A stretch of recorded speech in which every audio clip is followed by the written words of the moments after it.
মাননীয় স্পিকার, গাধাকে দিয়ে আপনি হাল চাষ করিয়ে এটার মধ্যে কোনো বাহাদুরি নাই। প্রেসিডেন্ট শাহাবুদ্দিন চুপ্পু তার কিছু কুকীর্তির কথা মাননীয় স্পিকার হাউসের সামনে তুলে ধরছি। তিনি দুদকের কমিশনার ছিলেন। তাকে দুদকের কমিশনারের করা হয়েছিল 3টে অ্যাসাইনমেন্ট দিয়ে। 1 নম্বর হচ্ছে খালেদা জিয়া এবং তারেক রহমানের বিরুদ্ধে দুর্নীতির অভিযোগের শাস্তি নিশ্চিত করা।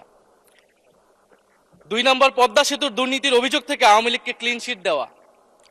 3 নম্বর ফখরুদ্দিন মঈনুদ্দিন সরকারের সময় শেখ হাসিনা সহ আওয়ামী লীগ নেতাদের বিরুদ্ধে হওয়া দুর্নীতির মামলাগুলোকে বাতিল করে দেওয়া। এমন একজন ব্যক্তিকে বিএনপি সরকার রাষ্ট্রপতি হিসেবে এখনো মেনে নিচ্ছে মাননীয় স্পিকার। আরেকটি ঘটনা বলি, 2009 সালে শেখ হাসিনার ক্যাঙ্গারু আদালতের নির্দেশে এই শাহাবুদ্দিন চুপ্পুর নেতৃত্বে 3 সদস্যের judicial inquiry commission on minority torture in 2001 করেছিল শেখ হাসিনার ক্যাঙ্গারু কোর্ট। এই প্রতিবেদন অনুসারে বিএনপির 26,000 বিএনপির নেতাকর্মীকে 2001 সালে ক্ষমতায় এসে কয়েক হাজার হিন্দুকে তারা হত্যা করেছে, এজন্য দায়ী করা হয়েছিল মাননীয় স্পিকার। এবং আওয়ামী লীগ এই রিপোর্ট দেশে বিদেশে এই রিপোর্ট ফেরি করে তারা নিজেদের এখানে ক্ষমতায় থাকাটাকে পাকাপোক্ত করেছিল। মাননীয় স্পিকার, এই রাষ্ট্রপতি চুপ্পু এস আলমের হাতে ইসলামী ব্যাংকে তুলে দেওয়ার কারিগর 2 কোটি আমানতকারীকে পথে বসিয়েছিল। জুলাই গণ অভ্যুত্থানের পরে 5ই আগস্টের পরে আমাদের সামনে 2টা অপশন ছিল।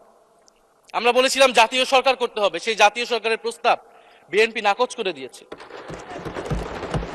আমাদের সামনে আরেকটা অপশন ছিল ক্ষমতা আর্মির হাতে তুলে দেওয়া। যদি আমরা সেই দিকে আগাতাম আজকে তারা এখানে বসতে পারতেন কিনা মাননীয় স্পিকার সেটা সন্দেহ আছে। দেশের স্বার্থে, দেশের স্থিতিশীলার স্বার্থে আমরা সেই সময় সরকারে গিয়েছিলাম, আমরা শপথ নিয়েছিলাম, কিন্তু বৈষম্যবিরোধী ছাত্র আন্দোলন খুব স্পষ্টভাবে 2024 সালে কিন্তু এই রাষ্ট্রপতির অপসারণ চেয়েছিল। সেই সময় সাংবিধানিক ধারাবাহিকতার কথা বলে রাষ্ট্রপতির পক্ষে অবস্থান নিয়েছিল বিএনপির মহাসচিব মির্জা ফখরুল আলমগীর সাহেব, তিনি নিজেই কথা বলেছিলেন। ফলে এখন তো একটা নির্বাচিত সরকার মাননীয় স্পিকার, এখন তো চাইলেই বিএনপি রাষ্ট্রপতি পরিবর্তন করতে পারে সরকার, এবং আমরা বিশ্বাস করি বিএনপিতে সেই ধরনের যোগ্য আস্থাভাজন ব্যক্তি নিশ্চয়ই রয়েছে।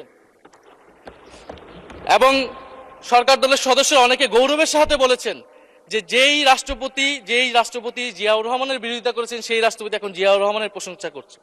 মাননীয় স্পিকার, গাধাকে দিয়ে আপনি হাল চাষ করিয়ে এটার মধ্যে কোনো বাহাদুরি নাই। এটা আপনাদের দেউলিয়ত্ব, সরকারের দেউলিয়ত্ব যে